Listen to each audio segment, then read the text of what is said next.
Yo, balik lagi sama gue di channel Martin. Dan ya, pada kesempatan kali ini gue baru sempet banget teman-teman untuk bikin video, karena kemarin-kemarin itu ada kesibukan lain. Jadi terakhir diupdate itu untuk pembahasan Bitcoin dan Solana gitu ya, sekitar 3 harian yang lalu. So kita lihat market hari ini ya, Fear and Greediness masih di situ-situ aja di level 54. Ya, kemudian Bitcoinnya ada pemantulan juga, dan altcoin ada mengalami mantul balik. Ya, ini Solana salah satunya sekitar 2%-an. Doge ya 45%, dan ya mostly altcoin ada beberapa rebound tipis teman-teman ya. Jadi kali ini kita bahas untuk Bitcoin dan juga Wave ya. Jadi terakhir itu ada yang minta saya bahas Wave lagi. Dan untuk Shiba Ape ya, itu juga sudah saya bahas, Kaspa, Celestia. Dan untuk pembahasan ya, kira-kira movement di kuartal 4 dan di kuartal 1 biasanya ya, waktu bulan itu seperti apa pergerakan Bitcoinnya, kemudian altcoinnya kapan perform dan lain sebagainya, udah saya bahas di video sekitar 8-9 hari yang lalu yang di sini nih. Ya, kapan nih ATH Bitcoin, di sini ada saya update gitu ya. Cuman balik lagi, itu sifatnya kalau kita berdasarkan historical. Ya, kita mengambil sampel dari pergerakan sebelum-sebelumnya seperti itu pergerakannya, dan terbukti juga ya di awal kuartal 1 ya, di kuartal 1 di tahun 2024 hal serupa juga terjadi gitu. Oke, kita lihat dulu untuk minggu ini apa sih, ada news event apa sih yang penting ya. Di sini di tanggal 29, 30, 31 dan di 1 November ini ada yang penting teman-teman ya. Banyak banget itu. Ya, ada CB Consumer, job opening, ADP, ya GDP, crude oil, ya kemudian core PCE, initial jobless claim, Chicago PMI ya. Kemudian ini ISM Manufacturing PMI, price, S&P Global US Manufacturing PMI ya. Dan rata-rata ini jamnya ada yang jam 9, jam 7.15, jam setengah 8 cuman rata-ratanya. Teman-teman, lebih seringnya keluar data setengah 8, bisa di-prepare ya tanggal 29 sampai tanggal 1 November ini ada news event yang penting cukup banyak. Oke, jadi mungkin market bisa volatile karena kita lihat dari volatilitasnya yang langsung bintang 3, teman-teman ya.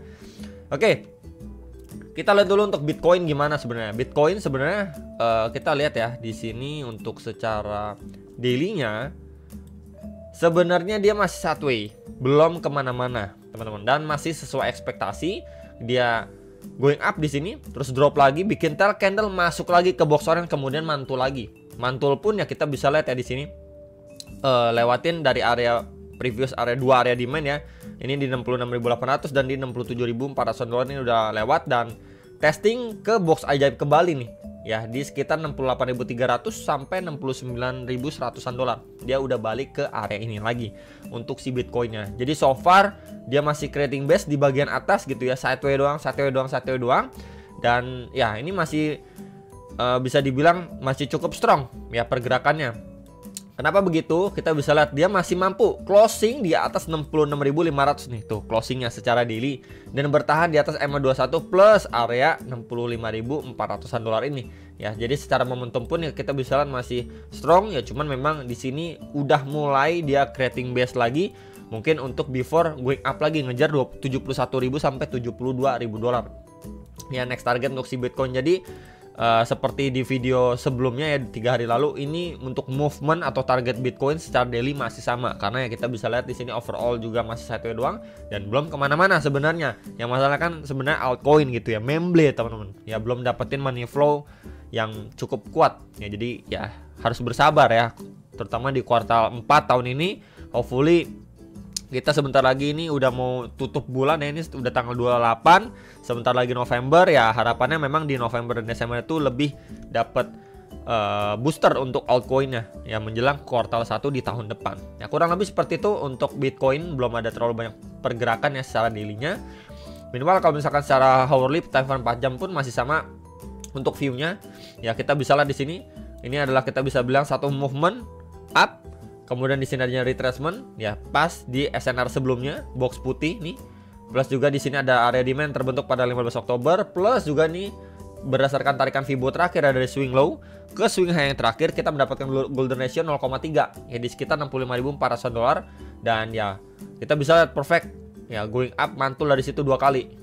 Nah di sini kita bisa lihat sekilas teman-teman ya, sekilas adanya double bottom ya guys. Di sini kita bisa lihat sekilas adanya double bottom satu dan kedua ya, dengan area neckline pasti di sekitar area ini nih tuh ya, di sekitar 68.700-an, 68.800 dolar untuk area neckline dari si double bottom.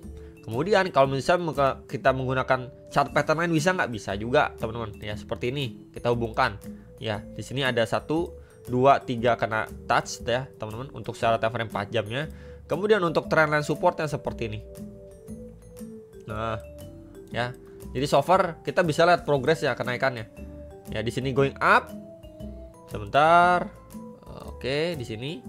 Kemudian somehow dia mulai terkoreksi, tapi di dalam sebuah channel gitu ya. Jadi proyeksinya pun ya biasanya seperti ini, didorong untuk dia lanjut naik lagi ya, ngejar 71.600-an sampai 72.000 dolar untuk si Bitcoin. Nah, tapi ya balik lagi prepare, karena di minggu ini itu ada banyak sekali news event, jadi mungkin akan sangat-sangat volatile untuk si Bitcoinnya. Tapi ya hopefully balik lagi teman-teman ya, balik lagi. Untuk harapan dari si Bitcoin adalah dia break dulu di sini, maybe another retracement dulu, kemudian going up lagi teman-teman ya. Ini adalah salah satu outlook yang mungkin saya bisa sharingkan ya. Harapannya dia break dulu lah, break dulu, mungkin adanya retest kembali before dia going up lagi. Kemudian kalau kita lihat untuk areanya, sebenarnya time frame 4 jam di sini juga ada area demand nih. Bentar. Nah, di sini ada area fresh demand terbentuk terakhir nih time frame 4 jamnya. Ini coba saya tandain dengan warna putih ya. Di 67.600-an sampai 67.800-an dolar. Kemudian next area target yang sedikit lebih bawah di sini. Nah, ini 66.850 sampai 67.090 dolar untuk si Bitcoin. Jadi ya, ini kita bisa sekali perhatikan ya untuk antara dua area ini. Kalau memang Bitcoin adanya rejection dulu, bisa dipantau dua area ini area terdekat ya untuk outlook secara hourly-nya. Meanwhile untuk proyeksinya pun masih sama ya. Untuk si Bitcoin itu bisa lanjut up lagi, ngetes next target di box hijau atas ini.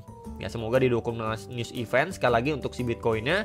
Dan kita bisa lihat pun sekarang masih respect ya terhadap telanan resisten ini yang udah beberapa kali di testing dan mendapatkan rejection. Jadi once dia udah mampu break dari situ, berarti kita bisa melihat oke, adanya pelemahan momentum dari seller dan buyers itu lebih signifikan datangnya, sehingga market bisa going up kembali ya. Kurang lebih seperti itu gambaran untuk si Bitcoin ya, untuk view saat ini ya. Cuman yang bisa menjadi concern adalah sebenarnya di time frame 4 jam juga kalau kita perhatikan dengan seksama ya teman-teman. Di sini juga ada yang terbentuk yang namanya sebentar ya, divergent juga nih. Kita pakai arrow ya, di sini create lower high. Meanwhile untuk RSI-nya di sini higher high itu ya. Di sini berarti kita bisa lihat adanya bearish divergent untuk si Bitcoin. So kalau memang dia mendapatkan koreksi dulu atau retracement dulu, kita bisa balik lagi pantau area berapa bro, terdekatnya di sini dulu. Ini adalah area pertama dan ini adalah area kedua. Nah, untuk antisipasi dari divergent secara time frame 4 jam yang tadi juga sudah saya sampaikan gitu ya. Jadi at least dia koreksi dulu, teman-teman bisa pantau untuk oke ya, dua area target bawah ini bisa dipantau dulu mungkin buat teman-teman yang mau memanfaatkan dan lain sebagainya. Kemudian untuk WIF gimana? Time frame daily sebenarnya ini adalah outlook yang juga sudah lama saya bagikan ke teman-teman ya. Dia terbentuk di dalam sebuah channel ya, turun ini semenjak semenjak kapan nih?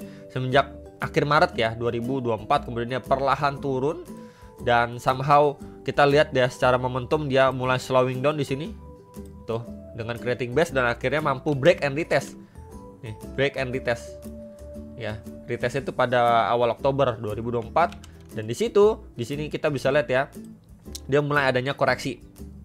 Tapi koreksinya ini sangat menarik juga untuk WIF secara time frame daily. Kenapa demikian? Kita bisa lihat progres koreksinya dia. Ya, bergerak di dalam sebuah channel aja nih. Bener-bener korektif banget, teman-teman. Kita bisa lihat tuh. Ya. Korektif banget. Dan yang menjadi concern sebenarnya di sini ada area tahanan yang cukup strong ya, di area sini. Nih tuh. Ya, ini di sekitar 2,21 sampai 2,326 dolar. Kemudian area lebih bawahnya lagi di sini. Ya, tuh. Ini di 1,97 sampai 2,047 dolar.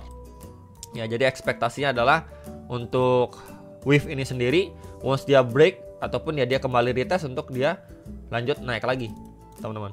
Untuk WIF header dua area ini kalian bisa pantau sekali lagi ya. Jadi ini mungkin bisa menjadi another opportunity untuk WIF ya. Kita bisa lihat di sini break, sempat retest, kemudian dia adanya koreksi lagi, tapi koreksinya itu korektif banget. Ya, jadi ini bisa pertanda untuk WIF bisa melanjutkan penguatannya, setidaknya tes lagi nih ke previous area yang strong di box merah. Ini di sekitar 86 sampai 2,9 dolaran lah untuk wave secara daily time frame. Minimal kalau misalkan kita lihat time frame 4 jamnya gimana. Oke. Nah, sebenarnya time frame 4 jamnya pun terakhir di sini malah closingnya kurang bagus ya. Adanya bearish engulfing, kemudian di sini ada bullish candle yang cukup tipis yang menandakan memang masih adanya buyers di area situ. Dan tentunya masih saya ingatkan kembali ya, masih ada probabilitas untuk dia testing kembali turun dulu nih. Kalau misalkan memang tadi benar Bitcoinnya dibawa turun dulu, dimana kalau kita lihat secara time frame 4 jamnya pun di sini ada area supply ya, di sini area previous area supply-nya. Saya tandang dengan warna merah. Ya, dia testing situ langsung rejection lagi. Kemudian kenaikannya pun kita bisa lihat ya di sini bener-bener korektif banget tuh. Naiknya korektif banget. Ya, jadi masih adanya peluang untuk dia. Nih, outlooknya masih sama seperti yang tadi daily. At least dia turun dulu, ya testing ke lowest sebelumnya, before dia going up. Nah, jadi ini bisa menjadi concern lain untuk wave secara hourly dan juga Bitcoin. Yang tadi juga sudah saya sampaikan ke teman-teman sekalian untuk yang nanya gimana nih untuk updatean view Bitcoin dan juga wave khususnya secara daily maupun time frame 4 jamnya. Itu palingan yang bisa saya update ya untuk teman-teman sekalian. Hopefully bisa terbantu. Jangan lupa analis kembali dan sampai jumpa untuk next video. Salam profit.